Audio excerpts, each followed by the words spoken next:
Valérie, vous êtes AESH. Oui. Alors, expliquez-nous, vous êtes AESH où et en quoi consiste votre travail? Alors, je suis AESH en école primaire sur la Canougue et mon travail consiste à accompagner des enfants qui ont des handicaps scolaires ou autres. Cette année, je suis 2 enfants et dont une qui, par exemple, a une déficience auditive.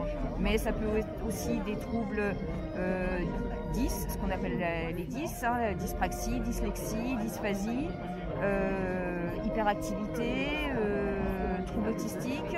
C'est très varié comme type de handicap. Alors pourquoi vous êtes là? Pourquoi vous manifestez? Alors parce que moi ça fait 8 ans que je fais ce travail, que je suis toujours en CDD, que c'est systématiquement des CDD renouvelables.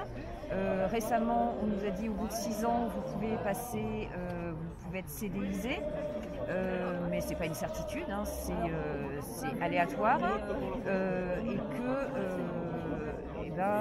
dans le privé, on condamne en fait l'accumulation de petits contrats de CDD et là, visiblement, ça ne choque personne. Et puis le salaire aussi, parce qu'on fait quand même un gros travail, on est avec les enfants, on s'adapte à beaucoup de situations.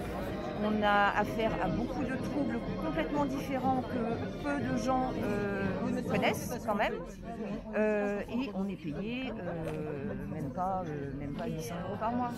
Donc dans le meilleur des cas.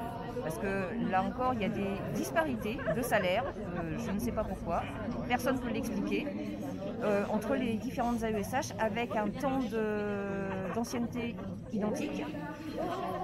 Voilà, et pour aussi une reconnaissance parce que maintenant, encore une fois, on nous dit qu'on fait partie de l'équipe éducative, mais moi, il n'y a pas longtemps, on m'a encore dit que les parents préféraient que ça vienne de l'enseignant parce que quand même, on n'avait quand même pas beaucoup de poids, etc., etc., alors qu'on est sans arrêt avec les enfants et qu'on est quand même à même de donner un avis.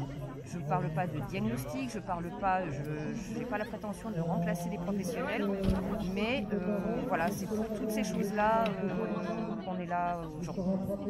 Sans vous, ces enfants seraient au bord de la route?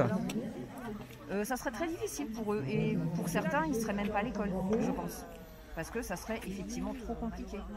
Et puis, il ne faut pas oublier que si même ces enfants étaient en classe, l'enseignant ne pourrait pas s'occuper de tous les enfants et en particulier de ces enfants-là qui demandent une attention particulière, qui demandent des aménagements de travail. Donc oui, ça serait vraiment très compliqué et parfois je regrette qu'il n'y ait pas plus de parents aussi qui nous soutiennent. Parce que, alors je comprends les parents, c'est le parcours du combattant hein, pour faire un dossier MDPH, etc. Mais à un moment, c'est vrai que le soulagement, c'est d'avoir l'AESH enfin. Mais voilà, ça serait bien qu'ils se manifestent un petit peu plus.